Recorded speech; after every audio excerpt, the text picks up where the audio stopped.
It is my pleasure to be here in Qingdao to participate in the SCO Defense Ministers meeting. At the outset, I would like to thank our hosts for their warm hospitality.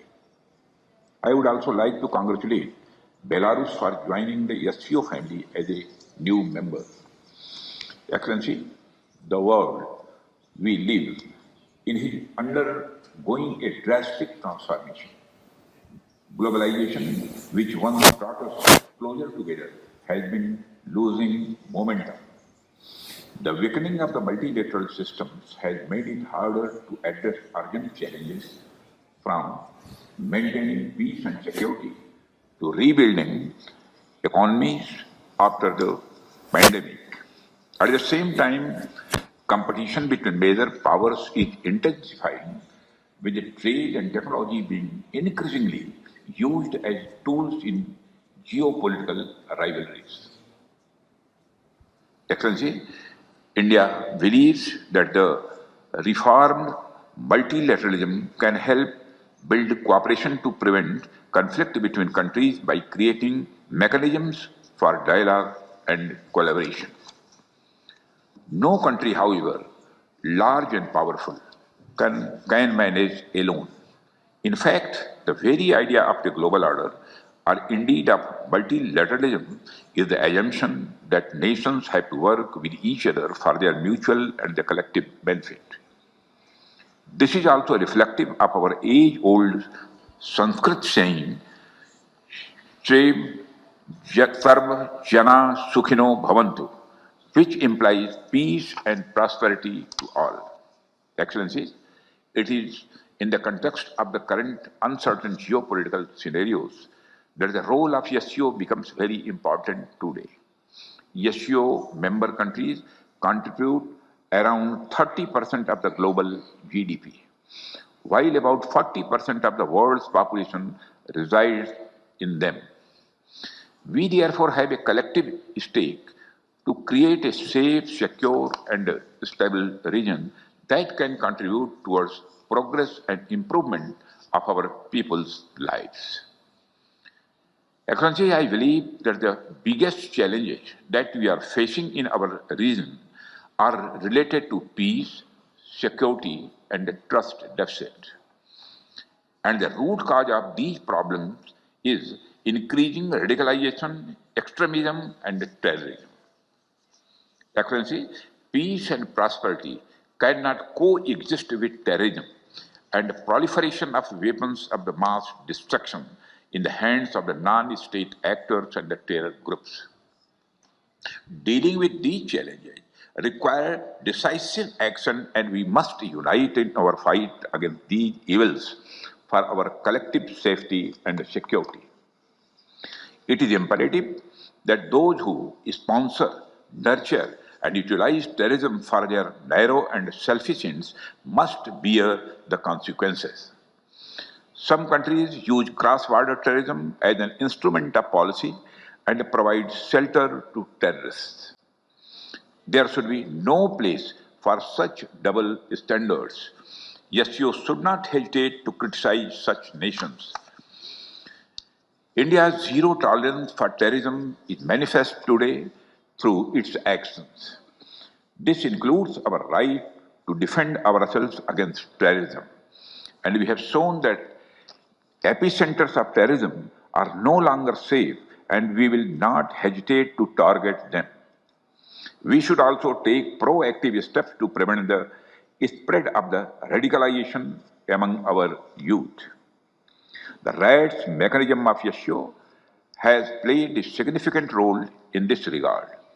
The joint statement of the Council of SCO heads of state on countering radicalization leading to terrorism, separatism, and extremism, issued during India's chairmanship, symbolizes our shared commitment. Excellency, we should seek to counter the technology used by terrorists, including drones, for cross-border smuggling of weapons and drugs. In our interconnected world, traditional borders are no longer the sole barriers against threats, and instead we face an intricate web of challenges that range from translational terrorism and cyber attacks to hybrid warfare. These threats do not respect national boundaries and they demand a unified response rooted in transparency, mutual trust, and collaboration. India reaffirms its resolve to fight terrorism in all its forms and manifestations. On 22nd April 2025, the terror group, the Resistance Front, carried out a dastardly and a heinous attack on the innocent tourists in Pahalgam, in the Indian state of the Jammu and Kashmir.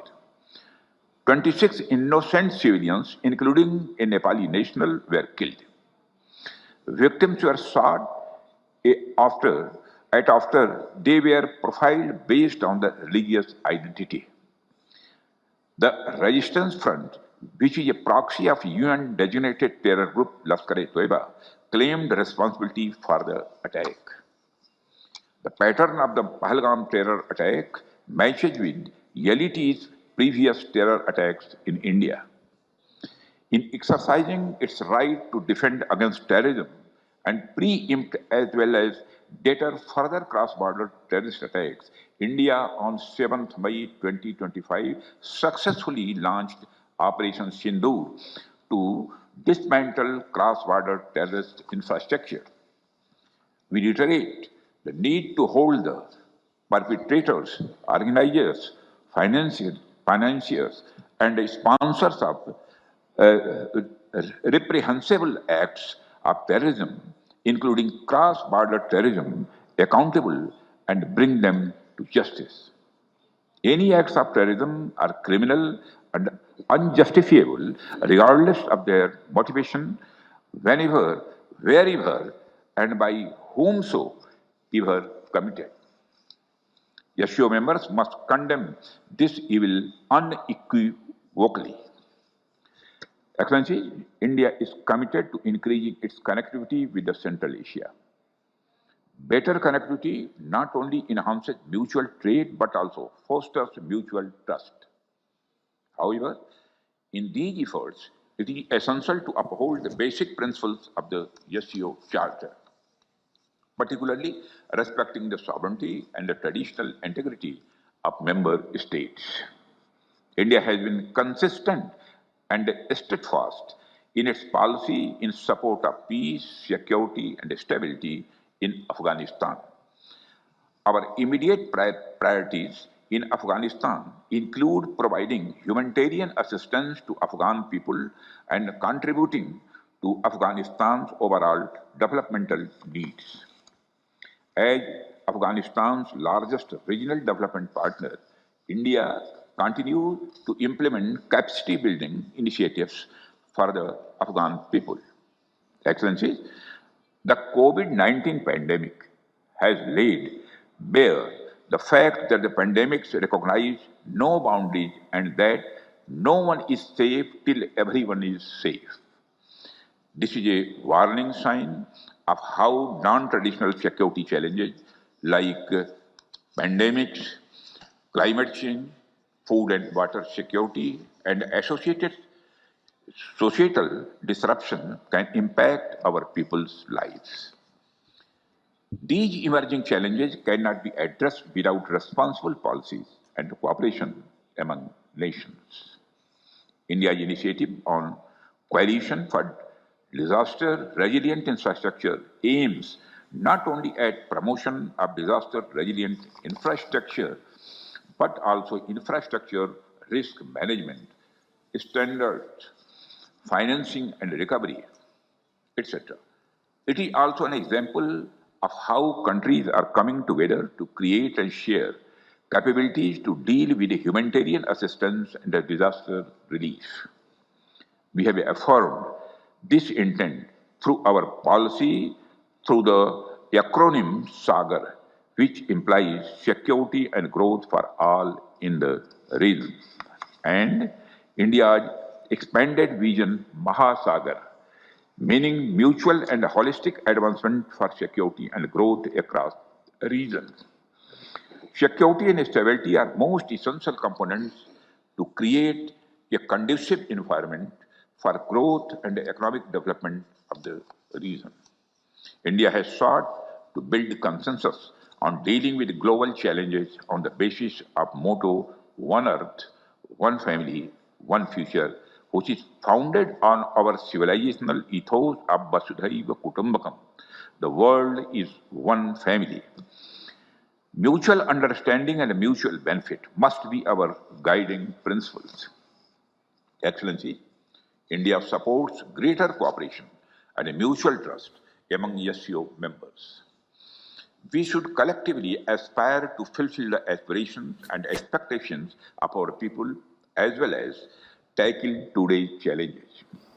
We must all be in lockstep in our endeavor in strengthening stability and security in our neighborhood. Excellency, I am optimistic that the today's discussions would help us to deepen the understanding of our shared security challenges and explore new areas for future cooperation in the defense and the security field. Thank you very much, Excellency. 谢谢辛格部长阁下。